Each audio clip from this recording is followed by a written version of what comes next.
ബാധിക്കുന്ന ഒരു psychiatric disorder ആണ് നമ്മൾ ഇന്ന് പഠിക്കുന്നത്. അപ്പൊ കുട്ടികളിൽ നമ്മൾ ഒരുപാട് സൈക്കാട്രിക് ഡിസോർഡേഴ്സിനെ പറ്റി നേരത്തെ ക്ലാസ്സുകളിൽ നമ്മൾ പഠിച്ചിട്ടുണ്ടായിരിക്കും. എന്നാലും നിങ്ങളുടെ മനസ്സിലേക്ക് ഒരു കുട്ടിയെ ബാധിക്കുന്ന ഏറ്റവും കൂടുതൽ കാണപ്പെടുന്ന ഒരു സൈക്കാട്രിക് ഡിസോർഡർ എന്ന് പറയുമ്പോൾ ആദ്യം മനസ്സിലേക്ക് വരുന്നത് ഏതായിരിക്കും? കുട്ടികളിലെ ഒരു മാനസിക ബുദ്ധിമുട്ട് അല്ലെങ്കിൽ മാനസിക രോഗം എന്ന് പറയുമ്പോൾ ആദ്യം നിങ്ങളുടെ മനസ്സിലേക്ക് വരുന്നത് എന്തായിരിക്കും? Hyper activity. അപ്പൊ അത് തന്നെയാണ് ഞാൻ ഇന്ന് ചൂസ് ചെയ്തിരിക്കുന്നത്. വളരെ സിമ്പിൾ ആയിട്ടുള്ള ഒരു ഏരിയ ആണ് ADHD. അതിനെപ്പറ്റി നമുക്ക് ഇന്ന് നോക്കാം. ഓക്കെ, അപ്പൊ നമ്മൾ ഇന്ന് എന്താണ് ആ രോഗം, ആ രോഗത്തിന്റെ പ്രത്യേകതകൾ എന്തൊക്കെയാണ്, പിന്നെ അതിന്റെ മെഡിസിൻസ്, അതിന്റെ ഹിസ്റ്ററി, അങ്ങനെ കുറച്ച് റെലവെന്റ് ആയിട്ടുള്ള കാര്യങ്ങൾ മാത്രം നമ്മൾ ഇന്ന് നോക്കുന്നുള്ളൂ. Okay, so ADHD full form ആർക്കെങ്കിലും പറയാമോ? ADHD 4 അക്ഷരങ്ങളാണുള്ളത്. എന്റെ എക്സ്പാൻഷൻ ആർക്കെങ്കിലും പറയാമോ? ADHD means what? Attention Deficit Hyperactivity Disorder. Very good.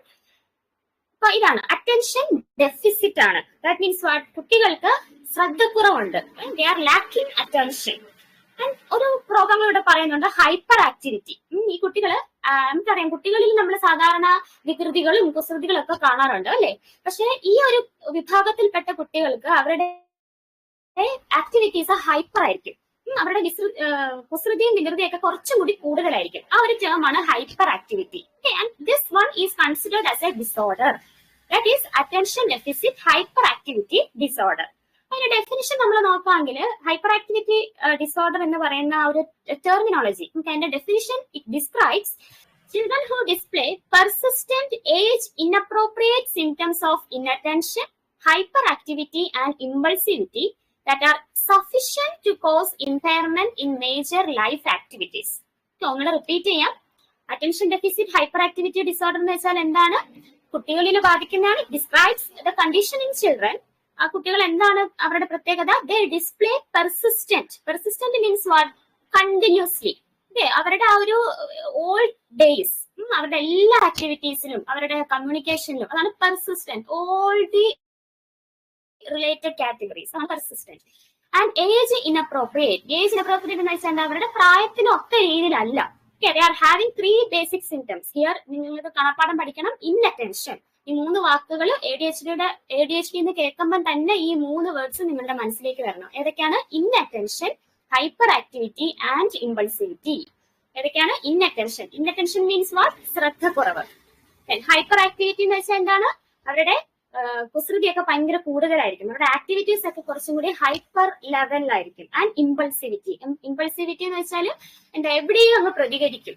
അവരുടെ ടേൺ വരുന്നിടം വരെ അവർ വെയിറ്റ് ചെയ്യത്തില്ല. അവർക്ക് ക്ഷമയില്ല. അവര് ആരെന്നോ എന്തെന്നോ എവിടെയാണെന്നൊന്നും നോക്കാതെ തന്നെ അവരുടെ ബിഹേവിയർ അവര് എക്സിബിറ്റ് ചെയ്യും. അതാണ് ഇമ്പൾസിവിറ്റി. ഓക്കെ, അപ്പൊ എല്ലാ ഡെഫിനിഷൻ 2-3 ഡെഫിനിഷൻ ഞാൻ ഇട്ടേന്ന് വെച്ചാൽ എല്ലാ ഡെഫിനിഷൻസിലും നിങ്ങൾക്ക് ഈ വാക്കുകൾ കാണാം. ഏതൊക്കെയാണ്? Difficulty in paying attention, that means inattention. They are having hyperactivity and impulsive behavior. മൂന്നാമതൊരു ഡെഫിനിഷൻ നോക്കിയാലും അവിടെ കാണാൻ പറ്റും ഇൻഅറ്റൻഷൻ ഉണ്ട്, ഹൈപ്പർ ആക്ടിവിറ്റി ഉണ്ട്, ഇമ്പൾസിവിറ്റി ഉണ്ട്. അപ്പൊ ഇൻഅറ്റൻഷൻ എന്ന വാക്കുകൊണ്ട് ഉദ്ദേശിക്കുന്നത് എന്താണ്? ശ്രദ്ധക്കുറവ്. ഹൈപ്പർ ആക്ടിവിറ്റി എന്ന വാക്കുകൊണ്ട് ഉദ്ദേശിക്കുന്നത് എന്താണ്? അവരുടെ ആക്ടിവിറ്റീസ് അല്ലെ, അവരുടെ ഓവർ ആയിട്ടാണ് അവരുടെ ആക്ടിവിറ്റീസ്, അവരുടെ സ്ഥിതിയൊക്കെ ഭയങ്കര കൂടുതലായിരിക്കും. And impulsivity means what? അവർക്ക് ക്ഷമയില്ല. അവരുടെ ബിഹേവിയർ എവിടെയാണെന്നൊന്നും നോക്കാതെ അവർ എക്സിബിറ്റ് ചെയ്യും. ഓക്കെ, ഇതാണ് ADHDയുടെ ഒരു കോൺസെപ്റ്റ് എന്ന് പറയുന്നത്. ഇനി ബ്രീഫ് ഹിസ്റ്ററിയിലേക്ക് പോവുകയാണെങ്കിൽ ADHD എന്ന് പറയുന്ന റീസെന്റ് ആയിട്ട് കണ്ടുപിടിച്ച ഒരു രോഗമൊന്നുമല്ല. ഇപ്പൊ നമ്മളിപ്പം ഇപ്പോഴാണ് ADHDയെ പറ്റി നമ്മൾ കൂടുതലായിട്ട് കോമൺ പീപ്പിൾ ഒക്കെ പറഞ്ഞു തുടങ്ങുന്നതെങ്കിലും ADHD എന്ന് പറയുന്ന ആ ഒരു ഡിസോർഡർ പണ്ട് നാളെ തൊട്ടേ അതിനെപ്പറ്റി രേഖപ്പെടുത്തിയിട്ടുണ്ട്. Okay, about 2500 years ago, Hippocrates described patients who had quickened responses to sensory experience. Hippocrates ഈ ഒരു ബിഹേവിയറിനെ പറ്റി പറഞ്ഞിട്ടുണ്ട്. പെട്ടെന്ന് പ്രതികരിക്കുന്ന ഒരു വ്യക്തിത്വത്തെ പറ്റി ആര് പറഞ്ഞിട്ടുണ്ട്? ഹിപ്പോക്രേറ്റസ്. ഓക്കെ, അതിനുശേഷം 1902 സിഗ്നിഫിക്കന്റ് ആയിട്ട് വേറൊരു ഹിസ്റ്ററി പറയുന്നത് ഒരു ബ്രിട്ടീഷ് ഫിസിഷ്യനായ George F Still. He described abnormal psychical condition in children. കുട്ടികളില് ഒരു മാനസിക രോഗമായിട്ട് ബന്ധപ്പെട്ട് ആദ്യം ഒരു സൈക്കിക് കണ്ടീഷനെ പറ്റി തന്നെ ആദ്യം പറഞ്ഞ ഒരു ഫിസിഷ്യനാണ്, ഒരു ബ്രിട്ടീഷ് ഫിസിഷ്യനാണ്. അദ്ദേഹത്തിന്റെ പേര് ജോർജ് എഫ് സ്റ്റിൽ. ഓക്കെ, 1902 1900 ഒക്കെ തുടക്ക കാലഘട്ടത്തിലാണ് കുട്ടികളിൽ ഉണ്ടാവുന്ന ഒരു സൈക്കിക് കണ്ടീഷനെ പറ്റി ആദ്യമായിട്ട് സംസാരിച്ചു തുടങ്ങിയത്. അതിനുശേഷം വർഷങ്ങൾക്ക് ശേഷം 1940 ആയപ്പോഴത്തേക്ക് വെച്ചതിനെ നമ്മൾ ഡിസ്ക്രൈബ് ചെയ്യാൻ തുടങ്ങി. ടേമിന്റെ പേരാണ് minimal brain damage. minimal brain damage. And it was later modified to minimal brain dysfunction. Minimal brain damage എന്ന് വെച്ചാൽ എന്താ നമുക്കറിയാം, നമ്മുടെ ചിന്തകളെയും നമ്മുടെ ഇമോഷൻസും നമ്മുടെ ഫീലിങ്സ് നമ്മുടെ പെർസെപ്ഷൻ ഇതിനെല്ലാം നമ്മളുടെ ശരീരത്ത് അതിനെല്ലാം ആ ആക്ടിവിറ്റീസ് ഒക്കെ ചെയ്യുന്ന ഒരു ഓർഗനാണ് ബ്രെയിൻ അല്ലെ. അപ്പൊ ബ്രെയിൻ ഉണ്ടെങ്കിൽ മാത്രം നമുക്ക് കാര്യമായിട്ട് ചിന്തിക്കാൻ പറ്റൂ, നമുക്ക് കോൺസെൻട്രേറ്റ് ചെയ്യാൻ പറ്റൂ, ഞാൻ പറയുന്ന കാര്യങ്ങൾ നിങ്ങളുടെ അറ്റൻഷൻ, ഇതെല്ലാം ബ്രെയിനിന്റെ ഫങ്ഷൻസ് ആണ്. അപ്പൊ നമുക്കറിയാം ഒരു മെന്റൽ റിട്ടാർഡേഷൻ അല്ലെങ്കിൽ ഇന്റലക്ച്വൽ ഡിസബിലിറ്റി എന്ന് പറയുന്ന സംഭവം, ഓട്ടിസം, ഇതൊക്കെ ഇവരുടെ ബിഹേവിയർ ഒക്കെ നമുക്ക് ഒബ്ജക്റ്റീവായിട്ട് നമുക്ക് ഒബ്സർവ് ചെയ്യാൻ പറ്റും അല്ലെ. കാര്യമായിട്ട് നമ്മൾ അവരെ നോക്കുമ്പോൾ അവർക്ക് എന്തൊക്കെയോ കുഴപ്പങ്ങളുണ്ടെന്ന് ഈ വിഭാഗത്തിൽപ്പെട്ട ആൾക്കാരെ കാണുമ്പോൾ നമുക്ക് മനസ്സിലാവും. ഈ ഇന്റലക്ച്വൽ ഡിസബിലിറ്റി ആയാലും ഓട്ടിസം ആയാലും ഒക്കെ മനസ്സിലാവും. That means they are having some sort of brain damage. അവർക്ക് ബ്രെയിൻ ഡാമേജ് ഉണ്ട്, അത് റെലവെന്റ് ആയിട്ട് നമുക്ക് കാണാൻ പറ്റും. പക്ഷെ ADHDയിലൊക്കെ നമ്മൾ പറയുന്ന ഒരു ടേം ആണ് minimal brain damage. Minimal brain damage എന്ന് വെച്ചാൽ കാര്യമായിട്ട് ബ്രെയിനിന് അങ്ങനെ പറയത്തക്ക ഡിസ്ഫങ്ഷൻസ് ഒന്നും ഇല്ല, but they are having some sort of difficulties. Brain function അവിടെ ഇവിടെയൊക്കെ എന്തൊക്കെയോ കുഴപ്പമുണ്ട്. അതാണ് അവരുടെ ബിഹേവിയർ, അവർക്ക് ഹൈപ്പർ ആക്റ്റീവ് ആയി പോകുന്നതും അല്ലെങ്കിൽ അവർ ഇന്നറ്റൻഷൻ ആയി പോകുന്നതും ഒക്കെ അങ്ങനെ മിനിമൽ ബ്രെയിൻ ഡാമേജ് കൊണ്ടാണ്. ഓക്കെ, നമുക്ക് റെലവെന്റ് ആയിട്ട് അവരിൽ അത് കാണാൻ പറ്റില്ല, but they are having some problems. നമുക്കത് മനസ്സിലാവും, എന്തൊക്കെയോ കുഴപ്പങ്ങളുണ്ട്. അപ്പൊ അങ്ങനെയുള്ള ആ ഒരു രോഗത്തെ നമ്മൾ പറയുന്നതാണ് മിനിമൽ ബ്രെയിൻ ഡാമേജ്. അപ്പൊ ഈ ADHD എന്ന് പറയുന്ന രോഗങ്ങളൊക്കെ മിനിമൽ ബ്രെയിൻ ഡാമേജ് കാറ്റഗറിയിലാണ് പെടുന്നത്. Okay, minimal brain damage. അപ്പൊ ഈ ഒരു കോൺസെപ്റ്റ് ആദ്യമായിട്ട് വന്നത് 1940-ലാണ്. ഇങ്ങനെ ആയിരിക്കാം എന്ന് പറഞ്ഞത് ഒരു ഹൈപ്പോതെസിസ് വന്നത് 1940-ലാണ്. അതിനുശേഷം 1980-ല് DSM. DSM means it is a classification system. Mainly American psychiatric അസോസിയേഷന്റെ ഒരു ക്ലാസിഫിക്കേഷൻ സിസ്റ്റം ആണ് DSM. DSM അത് പിന്നെ അതിനെ റിവൈസ് ചെയ്തുകൊണ്ടിരിക്കും. എവറി 5 years അല്ലെങ്കിൽ 10 years ഒക്കെ ആകുമ്പോൾ അവർ റിവൈസ് ചെയ്യും. അപ്പൊ അങ്ങനെ റിവൈസ് ചെയ്ത് 3ാമത്തെ എഡിഷനിലാണ് ആദ്യമായിട്ട് ഈ സിംറ്റത്തെ പറ്റി പറഞ്ഞത്. And it was in the year 1980. ഈ പോയിന്റ് നേരത്തെ ഒരു ക്വസ്റ്റ്യനിൽ നേരത്തെ ഒരു കോമ്പറ്റേറ്റീവ് എക്സാമിന് ചോദിച്ചിട്ടുണ്ട്. ഫസ്റ്റ് ADHD വന്നത് ഏത് DSM എഡിഷനിലാണ്? The answer is DSM-3 in the year 1980. Okay, 1980-ല് DSM-3 first describe the syndrome. Okay, അപ്പോൾ ഇതാണ് ഇപ്പൊ ഇത്ര കാര്യങ്ങൾ നിങ്ങൾ ഓർത്തിരിക്കുക. 1902-ലാണ് കുട്ടികളിലെ സൈക്കിക് കണ്ടീഷൻ ആദ്യമായിട്ട് അഡ്രസ് ചെയ്തത്. അതിനുശേഷം 1940-ല് മിനിമൽ ബ്രെയിൻ ഡാമേജ് എന്ന കോൺസെപ്റ്റ് കൊണ്ടുവരുന്നു. നമ്മുടെ സിൻഡ്രോം, അതായത് ADHD എന്ന് പറയുന്ന സിൻഡ്രോം ആദ്യമായിട്ട് വന്നത് എവിടെയാണ്? DSM-3 in the year 1980. Okay, ഇനി DSM നമ്മൾ പറഞ്ഞു ഏതൊക്കെ ഡിസോർഡർ ആണ്? ഇമ്പൾസിവിറ്റി ഉണ്ട്, ഹൈപ്പർ ആക്ടിവിറ്റി ഉണ്ട്, ഇന്നറ്റൻഷൻ ഉണ്ട്.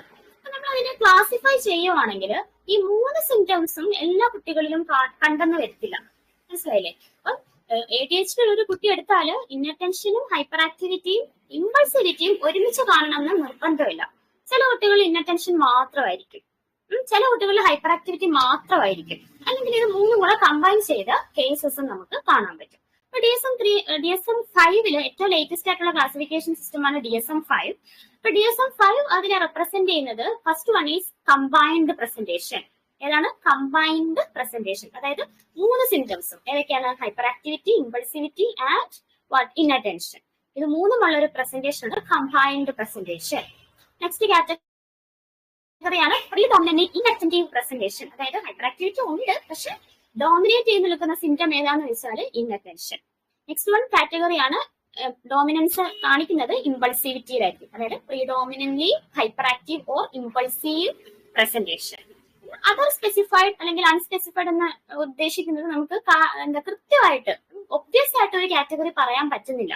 അങ്ങനെയാണെങ്കിൽ നമ്മൾ അൺസ്പെസിഫൈഡ് ADHD എന്ന് പറയും. ഓക്കെ, ഇത് അത്രയ്ക്ക് നിങ്ങൾ എക്സാം പോയിന്റ് ഓഫ് വ്യൂ ഈ സ്ലൈഡ് കാണണ്ട. ജസ്റ്റ് ഞാൻ നിങ്ങൾക്ക് ആ ഒരു രോഗത്തിന്റെ ക്ലാസിഫിക്കേഷൻ പറഞ്ഞതേ ഉള്ളൂ. ഓക്കെ, എന്തുകൊണ്ടാണ് കുട്ടികളിൽ ഇങ്ങനെയുള്ള കാര്യങ്ങൾ കാണുന്നത്? നമ്മൾ ആദ്യമേ ഞാൻ പറഞ്ഞു there is a concept called minimal brain damage. അല്ലെ, ബ്രെയിൻ ഫങ്ഷൻസിന് അവിടെ എവിടേക്കോ ഒരു തകരാറുണ്ട്. മിനിമൽ ബ്രെയിൻ ഡാമേജ്, അതാണ് ആദ്യത്തെ point. That is biological influences. ഏതാണ്? Biological influences. ആദ്യം തന്നെ നമ്മൾ ജെനറ്റിക്സിനെ പറ്റി എക്സ്പ്ലെയിൻ ചെയ്യുകയാണെങ്കിൽ a number of studies have revealed supportive evidence of genetic influences in the etiology of ADHD. ADHD-ല് ജനറ്റിക് ഇൻഫ്ലുവൻസ് വളരെ റെലവെന്റ് ആയിട്ട് കാണുന്നുണ്ട്.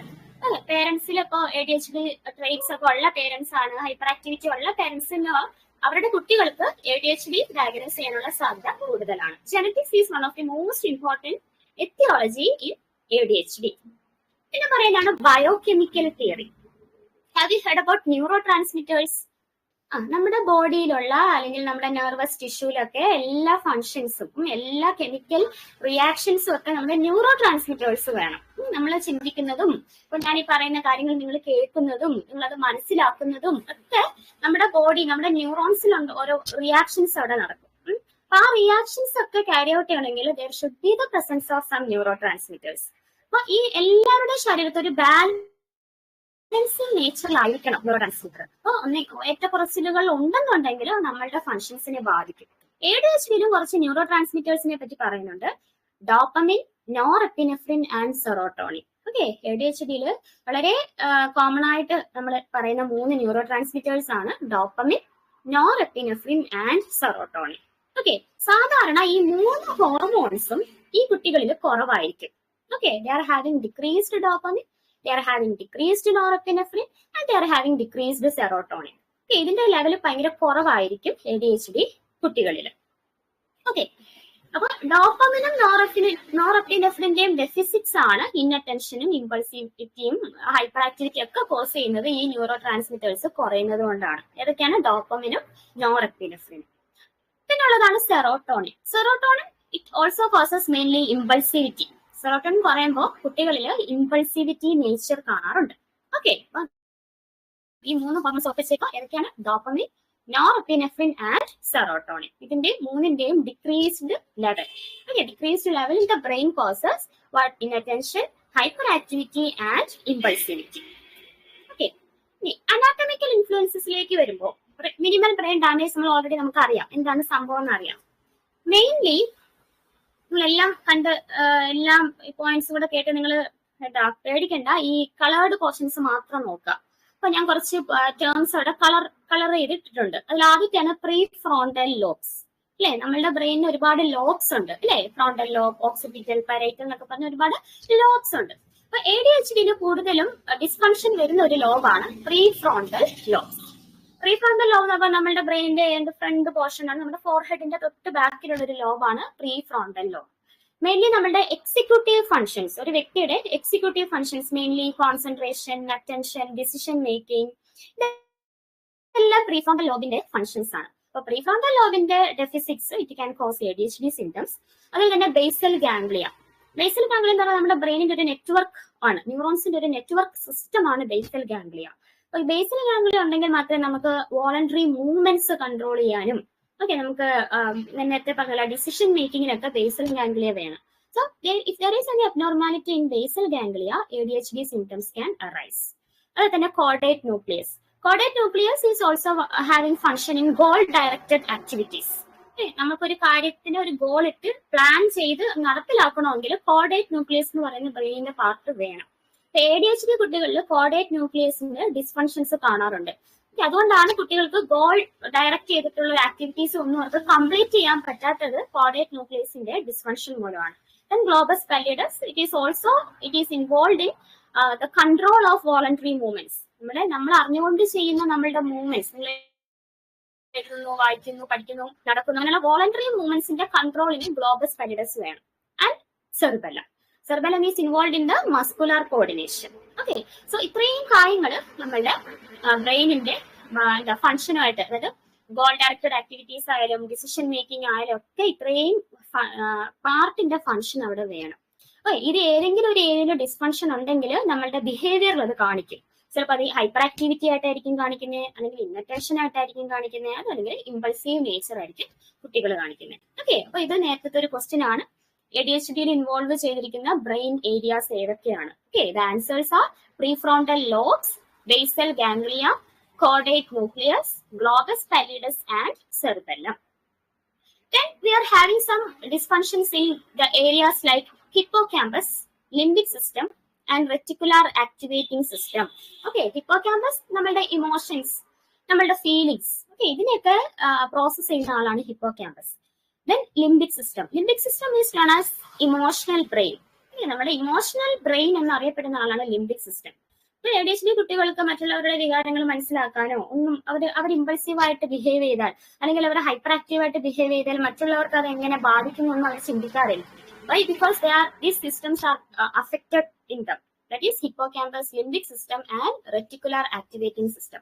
Reticular activating system is nothing but the conscious awareness. നമ്മുടെ ബ്രെയിനും നമ്മളെ കോൺഷ്യസ് സിസ്റ്റത്തെ ആയിട്ട് കണക്ട് ചെയ്യുന്ന ആളാണ് reticular activating system.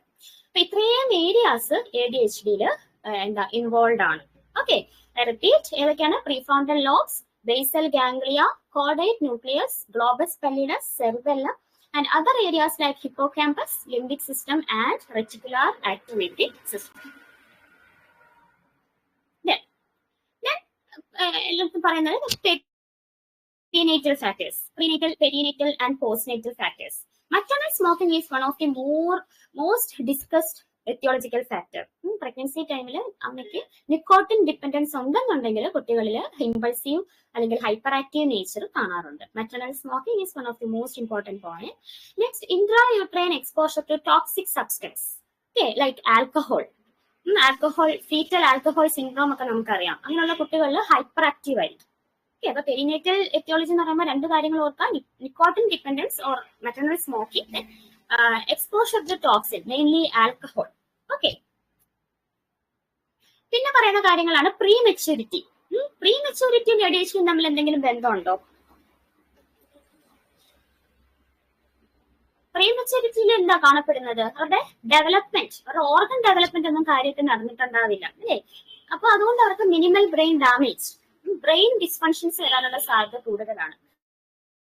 So prematurity is one of the most important point. Then low birth weight, then signs of fetal distress, precipitated or prolonged labor. അപ്പോൾ ഈ പറയുന്ന കാരണങ്ങളൊക്കെ brain ടിഷ്യൂസിന് insult ഉണ്ടാവാനുള്ള കാര്യങ്ങളാണ്. ബ്രെയിൻ ടിഷ്യൂവിന് എന്തെങ്കിലും ട്രോമയോ അല്ലെങ്കിൽ നമുക്ക് പറയാം ഇൻസൾട്ട് മീൻസ് വാട്ട്, നോർമൽ ടിഷ്യൂവിന് എന്തെങ്കിലും കുഴപ്പങ്ങൾ, പ്രോബ്ലമാറ്റിക് കണ്ടീഷൻസ് ആണ്. Prematurity, low birth weight, signs of fetal distress, precipitated or prolonged labor, then asphyxia and also low Apgar scores. Then if the child is having history like cerebral palsy, seizure, any CNS disorders like any infections like meningitis, history of any trauma, all these symptoms can lead to ADHD. Okay. Then environmental influences ഓർത്തിരിക്കേണ്ട ഒരു കാര്യമാണ് lead exposure. Okay, lead exposure is contributing to ADHD causation. Okay, mainly lead എന്ന് പറയുമ്പോൾ നമുക്കറിയാം toys, ഇവിടത്തൊക്കെ ലെഡിന്റെ content വരാനുള്ള സാധ്യത. അപ്പൊ അതിന് increased exposure to these type of elements can cause ADHD. Then diet factors. Diet factors mainly food dyes and additives. Okay, food dyes and food additives, preservatives, അല്ലെങ്കിൽ food colors, ഇതൊക്കെ കുട്ടികളിൽ hyper activity വരുന്നു എന്ന് റിസർച്ചുകൾ കാണിക്കുന്നുണ്ട്. Okay, food dyes and additives. പക്ഷേ sugar, നമ്മൾ ഓവറായിട്ട് ഷുഗർ, കുട്ടികൾ ലാർജ് എമൗണ്ട് ഓഫ് ഷുഗർ കഴിക്കും, അതും ADHD തമ്മിൽ ബന്ധമൊന്നും ഇതുവരെ പ്രൂവ് ചെയ്തിട്ടില്ല. But there is a link with food dyes and additives. Okay, food ഡൈസും അഡിറ്റീവ്സും തമ്മിൽ ഒരു ലിങ്ക് പറയുന്നുണ്ട്. സൈക്കോസോഷ്യൽ ഇൻഫ്ലുവൻസസിലേക്ക് നമ്മൾ പോവുകയാണെങ്കിൽ disrupted family. Okay, family environment peaceful ആയിട്ടല്ല പോകുന്നുണ്ടെങ്കിൽ കുട്ടികളിലെ ബിഹേവിയറിൽ അത് കാണിക്കും. അവർ ഇമ്പൾസീവ് ആയിരിക്കും. ഓക്കെ, അവരുടെ ഉള്ളിലുള്ള ഇമോഷൻസിനെ, അവർ പെൻഡപ്പ് ചെയ്ത ഇമോഷൻസിനൊക്കെ കാണിക്കുന്നത് ചിലപ്പോൾ ഹൈപ്പർ ആക്ടിവിറ്റി ആയിട്ടായിരിക്കാം. Okay, so disorganised family equilibrium can cause ADHD. അതുപോലെ തന്നെ maternal mental disorder, mother child relationship മോശമാണെങ്കിൽ, പെറ്റേണൽ ക്രിമിനാലിറ്റി, നമ്മൾ ജെനറ്റിക്സിൽ വരുന്നതാണ്. ഫാദറിന് ക്രിമിനൽ ട്രേറ്റ്സ് ഒക്കെ ഉണ്ടെന്നുണ്ടെങ്കിൽ കുട്ടിയിലും അതിനെ റിഫ്ലക്ട് ചെയ്യും.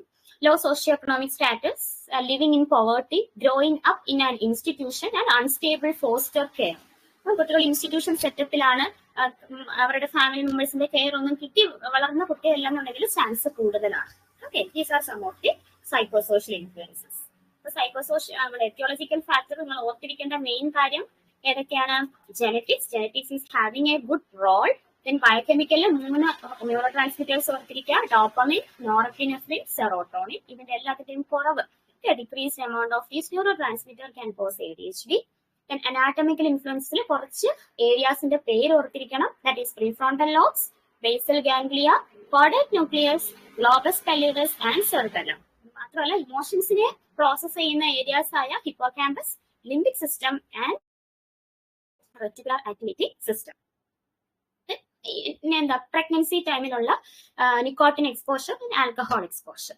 എൻവയോൺമെന്റിലേക്ക് വരുമ്പോൾ എൻവയോൺമെന്റൽ lead, food factors, especially food dyes and additives. ഷുഗറുമായിട്ടുള്ള ലിങ്ക് ഇതുവരെയും പ്രൂവ് ചെയ്തിട്ടില്ല. Psychosocial influences. How we can diagnose ADHD? ADHD എന്താണെന്ന് നമുക്ക് മനസ്സിലായി, അതിന്റെ കാരണങ്ങൾ നമ്മൾ ഡീറ്റെയിൽ ആയിട്ട് പഠിച്ചു. ഇനി എങ്ങനെ നമുക്ക് ഡയഗ്നോസ് ചെയ്യാം?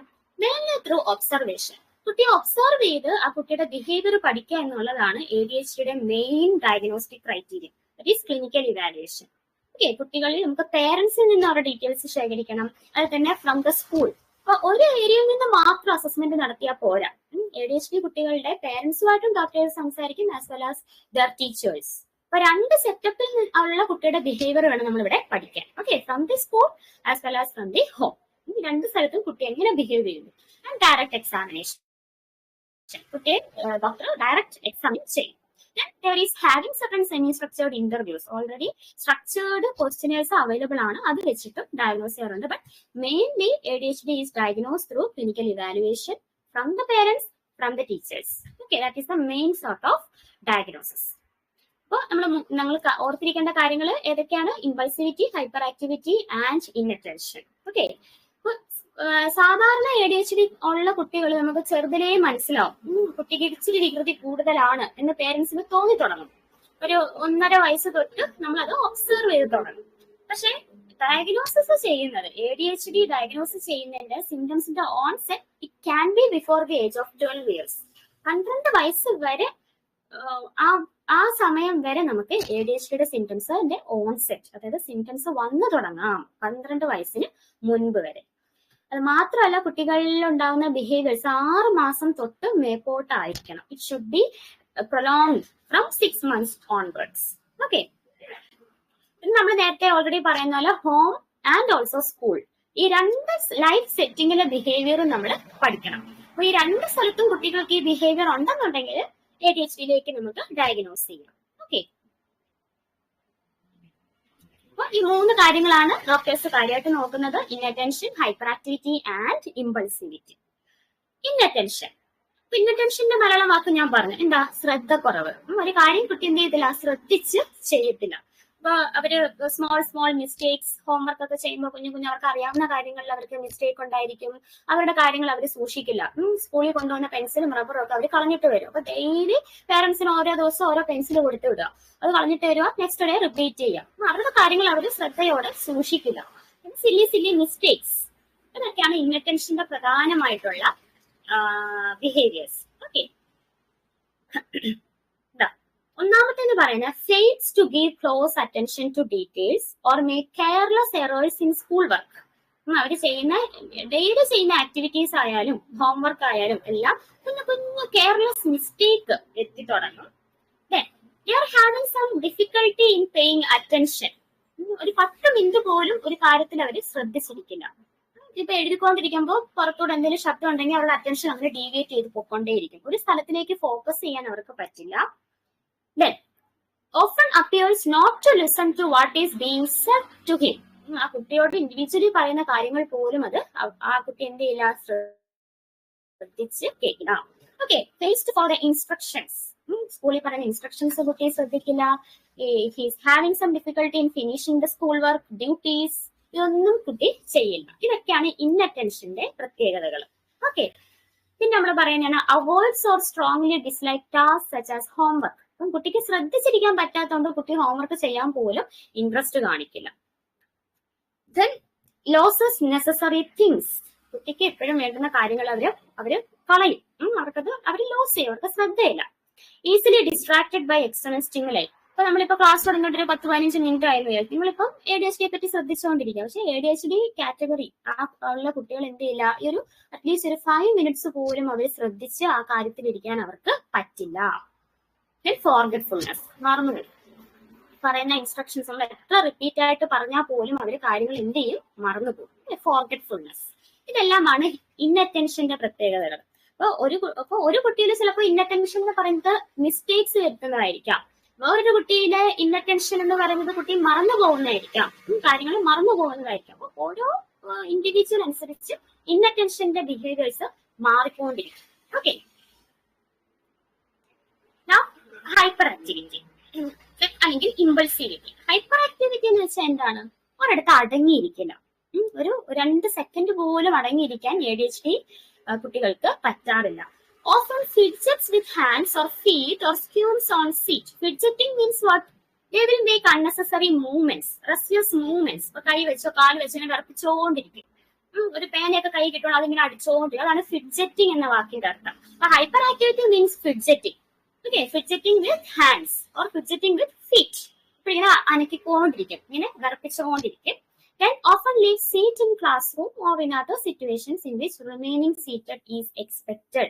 അപ്പൊ അവർ ആ ഒരു ക്യൂ പാലിക്കാൻ അവർക്ക് അറിയില്ല. ആ ഒരു ടേൺ കംപ്ലീറ്റ് ചെയ്യാൻ അവർക്ക് പറ്റില്ല. Often runs about or climbs excessively. ചെയ്യാൻ പാടില്ലാത്ത സാഹചര്യങ്ങളിലായാൽ അവർ എന്ത് ചെയ്യും? ഓടി നടക്കുന്നു, ഒരു സ്ഥലത്തിലൊക്കെ പിടിച്ചു കയറുന്നു. ഇൻഅപ്രോപ്രിയേറ്റ് ആണ്. ഒരു ഹോസ്പിറ്റലിൽ പോയാൽ പോലും അവർക്ക് ആ സ്ഥലവും സാഹചര്യങ്ങളും മനസ്സിലാക്കി അടങ്ങിയിരിക്കാൻ ആ കുട്ടികൾക്ക് പറ്റാറില്ല. Difficulty in playing or engaging in leisure activities. Hyper active ആയതുകൊണ്ട് തന്നെ മറ്റുള്ള ഗ്രൂപ്പിൽ കൂടി അവരുടെ കൂടെ കളിച്ചു പോകാൻ ഇവർക്ക് അറിയില്ല. അപ്പൊ ഫീൽ ഡിഫിക്കൽട്ടി ഇൻ പ്ലേയിങ്. അപ്പൊ അതിന് സാധാരണ നമ്മൾ ഈ കുട്ടികളെ വിളിക്കുന്ന ഒരു വാക്കാണ് driven by a motor. Driven by a motor. ഈ ഒരു ക്വസ്റ്റ്യൻ പേപ്പറിൽ ഞാൻ കണ്ടിട്ടുണ്ട്.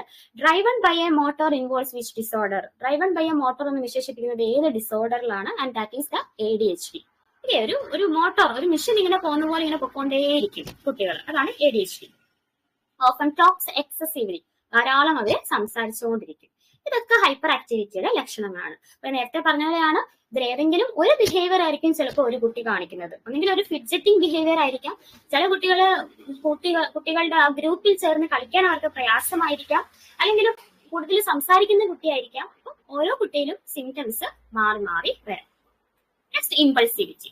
ഇമ്പൾസിവിറ്റി എന്ന് വെച്ചാൽ എന്താ? ക്ഷമയില്ല. അവരുടെ ടേൺ വരാൻ വേണ്ടി അവർ വെയിറ്റ് ചെയ്യില്ല. ക്വസ്റ്റ്യൻ ചോദിക്കുന്നതിന് മുൻപേ ആൻസർ ഇവർ പറയുക, വേറൊരാളോട് ചോദിക്കുന്ന ക്വസ്റ്റ്യന്റെ ആൻസർ ഇവർ പറയുക. ഇതാണ് ഇമ്പൾസിവിറ്റി. ക്വസ്റ്റ്യൻസ് കംപ്ലീറ്റ് ചെയ്യുന്നതിന് മുന്നേ ആൻസർ പറയും. They are having difficulty in waiting the turn. അവരുടെ ടേൺ വരാൻ വേണ്ടി ആ ഒരു വെയിറ്റിംഗ് അവർക്കില്ല. Interrupts or intrudes on others. മറ്റുള്ളവർ പറയുന്നതിന്റെ ഇടയ്ക്ക് കയറി സംസാരിക്കും. Okay, and these are the symptoms. ഏതാണ് നമ്മൾ പറഞ്ഞത്? Inattention, hyper activity and what? Impulsivity, hyper activity and inattention. അപ്പൊ മൂന്നിന്റെയും സ്പെസിഫിക് ഫീച്ചേഴ്സ് ആണ് നമ്മളിവിടെ കണ്ടത്. അപ്പൊ സിംറ്റംസ് നമ്മൾ ക്ലിയർ ആയിട്ട് പഠിച്ചു. Okay, then how we can manage. എങ്ങനെ നമുക്ക് ഇവരെ മാനേജ് ചെയ്യാം? ഓക്കെ, അപ്പം ADHD എന്ന് പറയുന്ന ഒരു രോഗം മൾട്ടി ഫാക്ടോറിയൽ അപ്രോച്ച് ആണ്. നമുക്ക് മെഡിസിൻസ് കൊടുത്ത് മാത്രം ADHD നമുക്ക് ചികിത്സിക്കാൻ പറ്റില്ല. അപ്പം പല മേഖലയിൽ, പല ഡയമെൻഷൻസിലും നമ്മൾ നോക്കേണ്ട ഒരു രോഗമാണ് ADHD. ഓക്കെ, മെയിൻലി നമ്മൾ ഉൾപ്പെടുത്തേണ്ട ആൾക്കാർ പേരൻസ് ആൻഡ് ടീച്ചേഴ്സ്. ഓക്കെ, പേരൻസിനെയും ടീച്ചേഴ്സിനെയും ഇൻഡിവിജ്വലി കണ്ട് നമ്മളുടെ ട്രീറ്റ്മെന്റ് പ്ലാൻസ് ഒക്കെ പറയാം. Family intervention is one of the most important management measure. Behavioural management, behaviour ആണല്ലേ കുഴപ്പം. ഇമ്പൾസിവിറ്റി ആയാലും ഹൈപ്പർ ആക്ടിവിറ്റി എന്തായാലും അവരുടെ ബിഹേവിയറെ നമുക്ക് മോഡിഫൈ ചെയ്യണം. So behavioural management is very important. Then school interventions. കുട്ടികളെ എങ്ങനെ സോഷ്യലൈസ് ചെയ്യണം, എങ്ങനെ ഒരു ഗ്രൂപ്പിൽ അവർ ബിഹേവ് ചെയ്യണം, ഇതൊക്കെ പഠിക്കുന്ന സ്കൂളിൽ നിന്നാണ്. So school interventions is necessary. Individual cognitive approaches, then pharmacotherapy. Okay.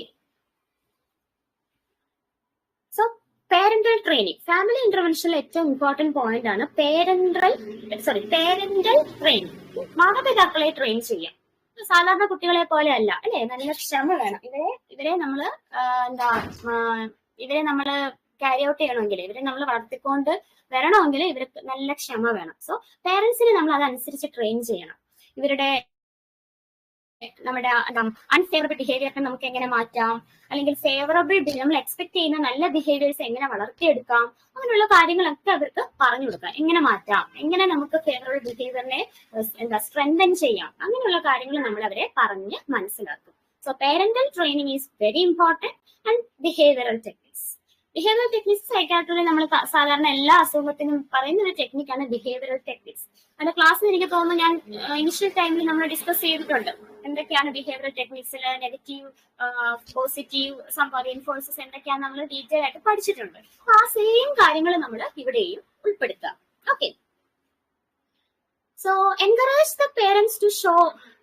ഒന്നാമത്തെ കാര്യം കമ്പാഷനേറ്റ് ആയിട്ട് കുട്ടികളോട് ഇടപെടുക.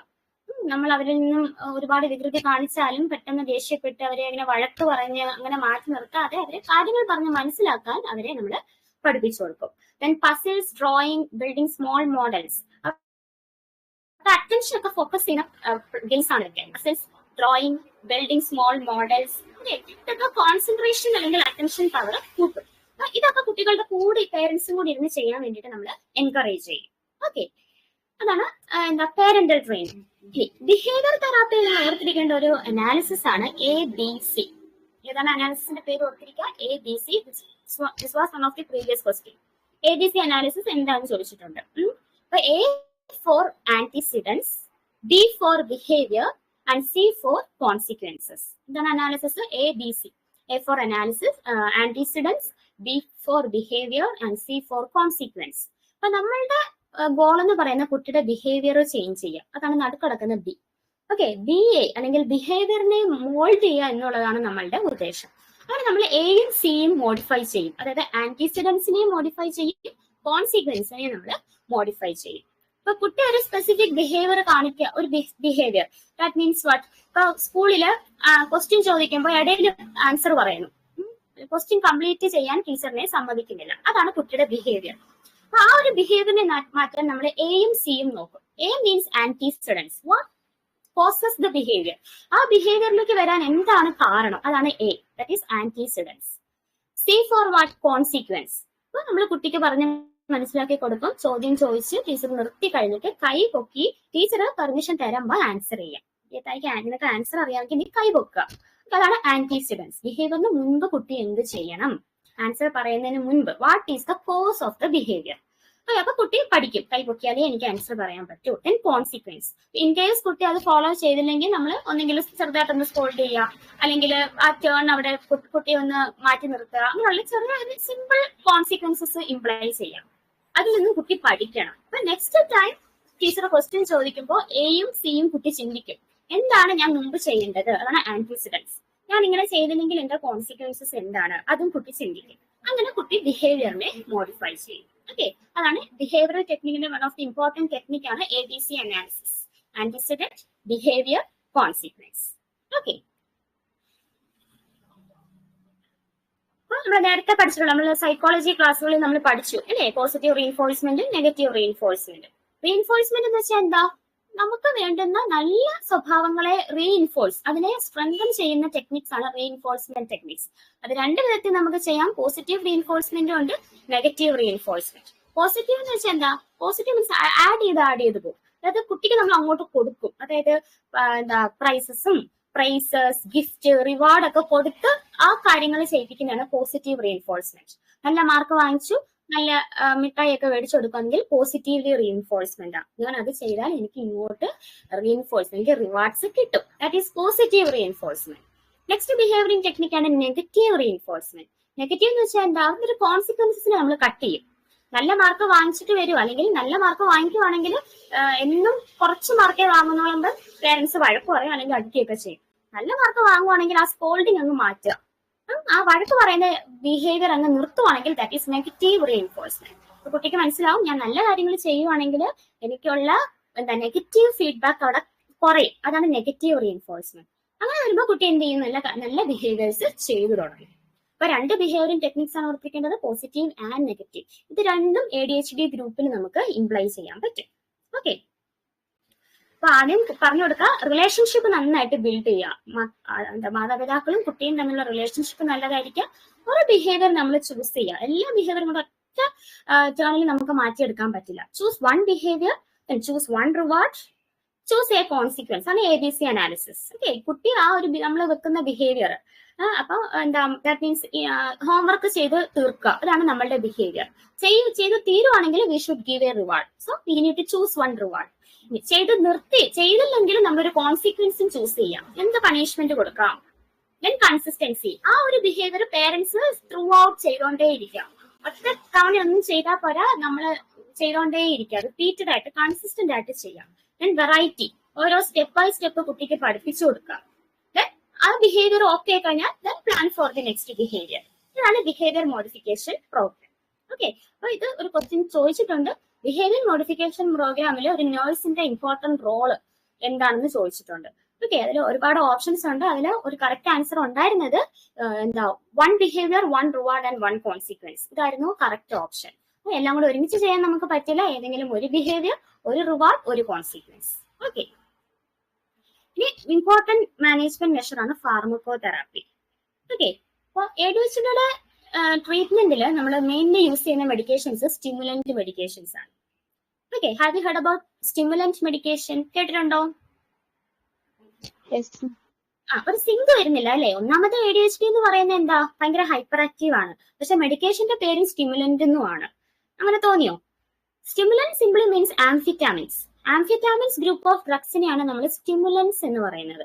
സ്റ്റിമുലൻസ് വെച്ചാൽ ആളുടെ ബിഹേവിയർ സ്റ്റിമുലേറ്റ് ചെയ്യുക എന്നുള്ളതല്ല. ഓക്കെ, അതിന്റെ കോൺസെപ്റ്റ് എന്ന് പറയുന്നത് നമ്മുടെ ന്യൂറോ ട്രാൻസ്മിറ്റേഴ്സ്. ഓക്കെ, ഏതൊക്കെ ന്യൂറോ ട്രാൻസ്മിറ്റേഴ്സ് ആണ് പറയുന്നത് ഇവിടെ? Norepinephrine, dopamine, serotonin. ഇപ്പൊ ഈ 3 ന്യൂറോ ട്രാൻസ്മിറ്റേഴ്സിനെയും സ്റ്റിമുലേറ്റ് ചെയ്യിപ്പിക്കുക, അവരുടെ റേറ്റ് കൂട്ടുക, ഇതാണ് മെയിൻ ഫംഗ്ഷൻ. ഓക്കെ, എല്ലാ സ്റ്റിമുലൻസിന്റെയും അല്ലെങ്കിൽ എല്ലാ ആംഫിറ്റാമിൻസിന്റെ മെയിൻ ഫംഗ്ഷൻസ് എന്ന് പറയുന്നത് എന്താണ്? Increase the levels of neuro transmitters, especially norepinephrine, dopamine and serotonin.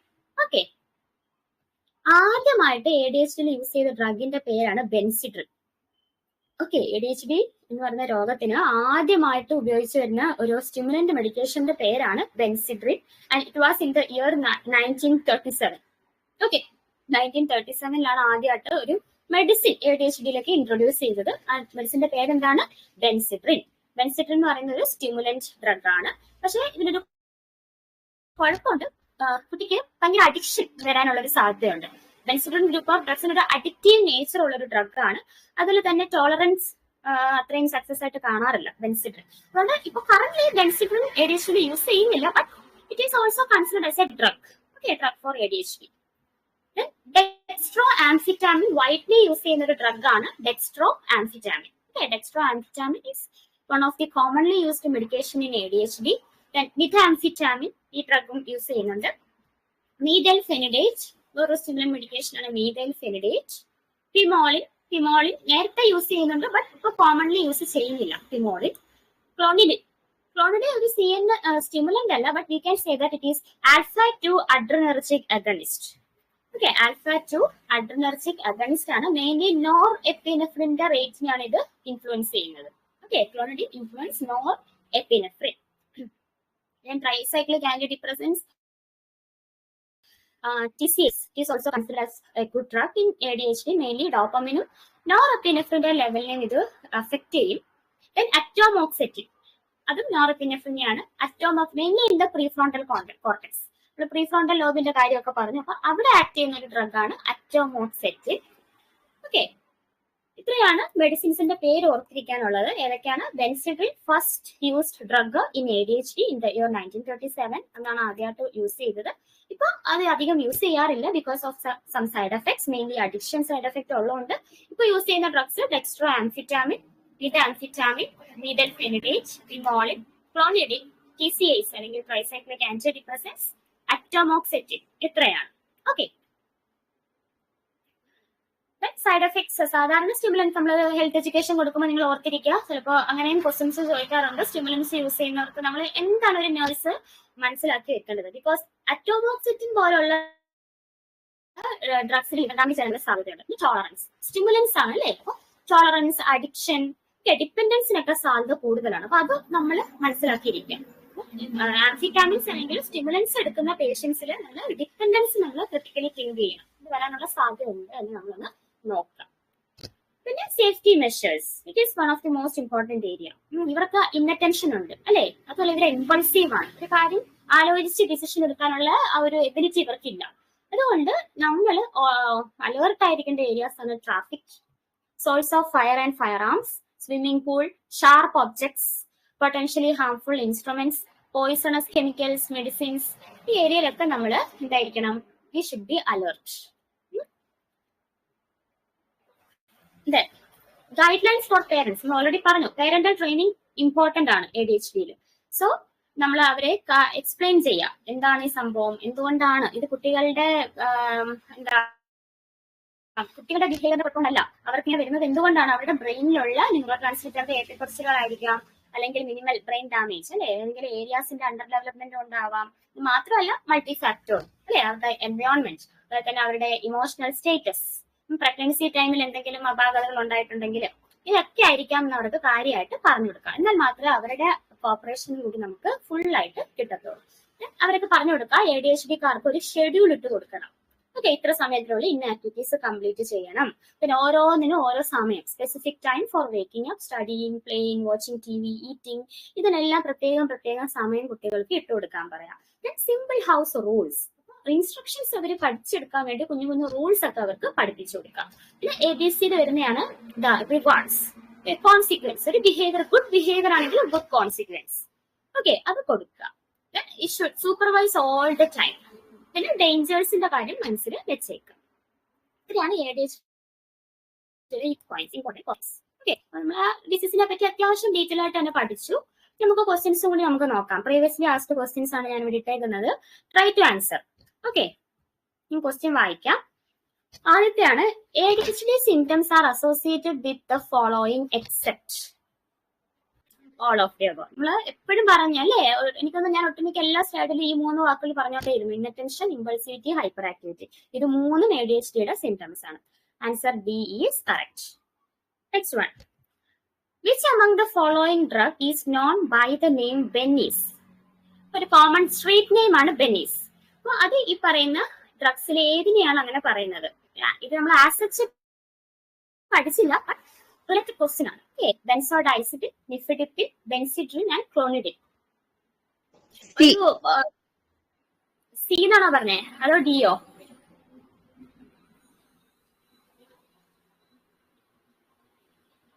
ചുമ്മാ ഒന്ന് ഗസ് ചെയ്തേ. Which among the following drug is known by the name Bennis? Street name ആണ് ബെന്നീസ്. ഓക്കെ, ഏത് ഗ്രൂപ്പ് ഓഫ് ഡ്രഗ്സിനെയാണ് അങ്ങനെ അറിയപ്പെടുന്നത്? Benzodiazepine, nifedipine, Benzedrine and clonidine. ഒരു clue വേണമെങ്കിൽ ഞാൻ പറയാം. First used drug in ADHD, Benzedrine is the first used drug. Year ഓർമ്മയുണ്ടോ? ഏത് ഇയറിലാണ് അത് ഇൻട്രൊഡ്യൂസ് ചെയ്തത്? 1937. അപ്പൊ ആ ഡ്രഗിന്റെ സ്ട്രീറ്റ് നെയിം ആണ് ബെന്നീസ്. എന്തുകൊണ്ട് ഇപ്പൊ അത് യൂസ് ചെയ്യാത്തത്? അഡിക്റ്റീവ് നേച്ചർ ഉള്ളതുകൊണ്ട്. അത് മാത്രമല്ല അതർ ലിവർ ഡാമേജ് ഒക്കെ വരാനുള്ള ചാൻസ് ഉണ്ട്. Okay, good. C is the answer. Next, the action of clonidine mainly alters which among the following neurotransmitter? Clonidine ഏത് ന്യൂറോ ട്രാൻസ്മിറ്ററിന്റെ ഓൾട്ടറേഷൻ ആണ്? Serotonin, norepinephrine, dopamine and calcium. Norepinephrine. അപ്പൊ ഇതിൽ നമുക്ക് നിങ്ങൾ question വായിച്ചിട്ട് ഓപ്ഷൻസ് നോക്കുക, ഏതെങ്കിലും എക്സ്ക്ലൂഡ് ചെയ്യാൻ പറ്റുമോ നോക്കുക. അപ്പൊ നമ്മളുടെ ക്വസ്റ്റ്യൻ ഒരു ന്യൂറോ ട്രാൻസ്മിറ്റർ ചോദിച്ചിട്ടുണ്ട് അല്ലെ, ന്യൂറോ ട്രാൻസ്മിറ്റർ. അപ്പൊ നമ്മളുടെ ഇത് ഓപ്ഷനിൽ ന്യൂറോ ട്രാൻസ്മിറ്റർ അല്ലാത്ത ഒരാളും കിടപ്പുണ്ട്, കാൽഷ്യം. അപ്പൊ നിങ്ങൾക്ക് എന്തെങ്കിലും ഡൗട്ട് ഉള്ള എന്തെങ്കിലും ക്വസ്റ്റ്യൻസ് വരുവാണെങ്കിൽ ഒരു ടിപ്പാണ്, നമുക്ക് എക്സ്ക്ലൂഡ് ചെയ്യാൻ പറ്റുന്നതൊക്കെ ആദ്യം എക്സ്ക്ലൂഡ് ചെയ്ത് മാറ്റി കളയാം. അപ്പൊ അങ്ങനെ ഒരു ടിപ്പ് കൊണ്ട്. ഓക്കെ, ഇപ്പൊ ന്യൂറോ ട്രാൻസ്മിറ്റർ ആണ് നമ്മുടെ ക്വസ്റ്റ്യൻ ആൻസർ. അപ്പൊ നമ്മുടെ ഓപ്ഷൻസിൽ അതല്ലാത്ത ഒരാളും കിടപ്പുണ്ട്, കാൽഷ്യം. അപ്പൊ നമുക്ക് ആ ഒരു ഓപ്ഷനെ അങ്ങ് മാറ്റാം. Okay, that is one type of question. Which among the following response needs further education from the nurse? കുറച്ച് റെസ്പോൺസ് ഇവിടെ ഞാൻ കൊടുത്തിട്ടുണ്ട്. ഇതിനകത്ത് ഫർദർ എഡ്യൂക്കേഷൻ ഏത് റെസ്പോൺസിനാണ് വേണ്ടത്? ഒന്ന്, ADHD is due to poor parenting. ADHD children are always hyperactive. ADHD can be treated without medication. And ADHD is a disorder of childhood and goes away by the teenage years. ഇതിന് further education വേണ്ടുന്ന response ഏതാണ്? That means ഒരു false response ഇതിൽ ഏതാണെന്ന് question. Options A എന്ന് പറയുന്നത് ഒന്നാമത്തെ മാത്രമാണ് ഫാൾസ്, ബാക്കിയെല്ലാം കറക്റ്റ് ആണ്. Then 2 and 3 are wrong. Option C എന്ന് പറയുന്നത് ഒന്നാമത്തെയും 4ാമത്തെയും സെന്റൻസ് ആണ്, ഇറ്റ് ഈസ് ഫോൾസ്. ഡി എന്ന് പറയുന്ന 4 സെന്റൻസിന് നമുക്ക് ഫർദർ എഡ്യൂക്കേഷൻ വേണം എന്നാണ്. ഓക്കെ, ആൻസർ എന്ന് പറയുന്നത് ഡി ആണ്. ഈ 4 സെന്റൻസിനും ഒരു നഴ്സിന് ഫർദർ എഡ്യൂക്കേഷൻ കൊടുക്കേണ്ട ഏരിയാസ് ആണ്. ADHD is due to poor parenting. പേരൻസിന്റെ പുവർ പേരന്റിങ് സ്കിൽസ് കാരണമാണോ ADHD? നമ്മൾ അങ്ങനെ ഒരു എത്തിയോളജിക്കൽ ഫാക്ടർ പഠിച്ചായിരുന്നോ? ഫാമിലി ഡിസ്ട്രപ്ഷൻ പഠിച്ചു. അപ്പൊ പേരന്റിങ് പറഞ്ഞൊരു ഇത് നമ്മൾ പഠിച്ചിട്ടില്ല. അപ്പൊ ADHD എന്ന് പറയുന്നത് പുവർ പേരന്റിങ് അല്ല, it is A multi factorial approach എന്നാണ് നമ്മൾ പറഞ്ഞത് അല്ലെ. ഒരു ഒറ്റ കാരണം കൊണ്ട് ADHD വരാൻ സാധ്യത കുറവാണ്, വളരെ റെയർ ആണ്. So first sentence is false. Next one, ADHD children are always hyperactive. നമ്മൾ ആ ഒരു കാറ്റഗറി പഠിച്ചില്ല അല്ലെ.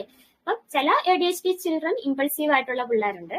പിന്നെ ആക്ടിവിറ്റി ഒക്കെ നോർമൽ ആയിരിക്കാം, പക്ഷെ ഇൻഅറ്റൻറ്റീവ് ആയിട്ടുള്ള കുട്ടികൾ ADHD കാണപ്പെടുന്നുണ്ട്. So ADHD children are always hyper active. That is A wrong statement. ADHD can be treated without medication. Okay, pharmacotherapy കൊണ്ട് മാത്രം നമുക്ക് ADHD എന്ത് ചെയ്യാൻ പറ്റില്ല, ട്രീറ്റ് ചെയ്യാൻ പറ്റില്ല.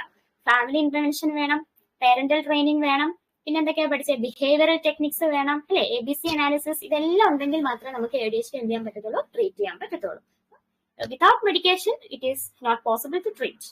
Then ADHD is a disorder of childhood and goes away by the teenage years. തെറ്റാണ്. ADHD once diagnose ചെയ്ത കുട്ടിയിൽ നമ്മൾ പ്രോപ്പർ ആയിട്ടുള്ള കെയറും ട്രീറ്റ്മെന്റ് ഒന്നും കൊടുത്തില്ല എന്നുണ്ടെങ്കിൽ it can persist to adult. Okay, മുതിർന്നവരിലും ADHD കാണും. അതിനാണ് നമ്മൾ അഡൽട്ട് ADHD എന്ന് പറയും. അഡൽട്ട് ADHD ഡിസോർഡർ എന്ന് പറയുന്ന കാറ്റഗറി എന്ന് പറയുന്നത് പെർസിസ്റ്റിംഗ് ADHD. ചൈൽഡ്ഹുഡിലുള്ള ADHD പെർസിസ്റ്റ് ചെയ്ത് കാണപ്പെടുന്ന ഒരു സംഭവമാണ് അഡൽട്ട് ADHD. മാത്രമല്ല personality disorders, especially antisocial personality, അപ്പൊ ഇങ്ങനെയുള്ള പേഴ്സണാലിറ്റി ഡിസോർഡേഴ്സ് ഒക്കെ അങ്ങനെയുള്ളവരിലൊക്കെ ഒരു ഹിസ്റ്ററി കാണും ADHD. അപ്പൊ ഒരു ചൈൽഡ്ഹുഡ് ഡിസോർഡർ മാത്രമല്ല ADHD. ഓക്കെ, അപ്പൊ ഈ 4 റെസ്പോൺസിനും there should be further education from the part of the nurse. The further education should be there. Okay, next one, which of the following brain areas does not appear to be involved in ADHD? Previous PSC question ആണിത്. Which of the following brain areas does not appear to be involved in ADHD? Frontal lobe, parietal lobe, hippocampus and caudate nucleus. B is the correct answer. Next question, which of the following has not been found to predispose children to ADHD? First, has not been found. Premature delivery, consumption of large amount of sugar, maternal nicotine consumption, exposure to high concentration of lead. Option B is not proved. Okay, consumption of large amount of sugar ADHD തമ്മിലുള്ള relation ഇതുവരെ prove ചെയ്തിട്ടില്ല. പക്ഷെ ഫുഡിന്റെ കാര്യത്തിൽ ഏതൊക്കെയാണ് cos ചെയ്യുന്നത്, എന്ത് കാര്യങ്ങൾ നമ്മൾ പഠിച്ചു. ഏതൊക്കെയായിരുന്നു? അഡിറ്റീവ്സും ഡൈസും, ദാറ്റ് മീൻസ് പ്രിസർവേറ്റീവ്സ് ഒക്കെ യൂസ് ചെയ്താൽ there is a chance. Then ABC in behavior therapy expansion. ABC, antecedent behavior consists, antecedent behavior complements, approach behavior cancellation, approach behavior consequence. A ആണ് ആൻസർ. ഞാൻ D എന്നൊക്കെ എവിടെയോ കേട്ടു. ABC in behavior therapy ABC stands for antecedents behavior consequence. Behaviour modification ആണ്. Behaviour തൊട്ട് മുൻപുള്ള കാര്യം നമ്മൾ മോഡിഫൈ ചെയ്യും, ആ ബിഹേവിയറിന് ശേഷമുള്ള കാര്യം ദാറ്റ് ഈസ് കോൺസിക്വൻസ്. ഈ രണ്ട് കാര്യങ്ങൾ നമ്മൾ ഇംപ്ലിമെന്റ് ചെയ്ത് ബിഹേവിയറിനെ ഒന്ന് മെച്ചപ്പെടുത്തുന്ന ടെക്നിക്കാണ് ABC. Okay, antecedent behaviour and consequence. A is the answer. അപ്പൊ ഇതെല്ലാം നേരത്തെ ചോദിച്ചിട്ടുള്ള ക്വസ്റ്റ്യൻസ് ആണ്. ഓക്കെ, ഇതെല്ലാം പ്രീവിയസ് PSCയിൽ പിന്നെ റെയിൽവേ, ജിപ്മർ, ഇതിന്നും എല്ലാത്തിനും ഞാൻ ഇട്ടിട്ടുണ്ട്. ഇതെല്ലാം സിമിലാണ്. അപ്പൊ ADHD പറ്റി അത്യാവശ്യം മനസ്സിലായോ?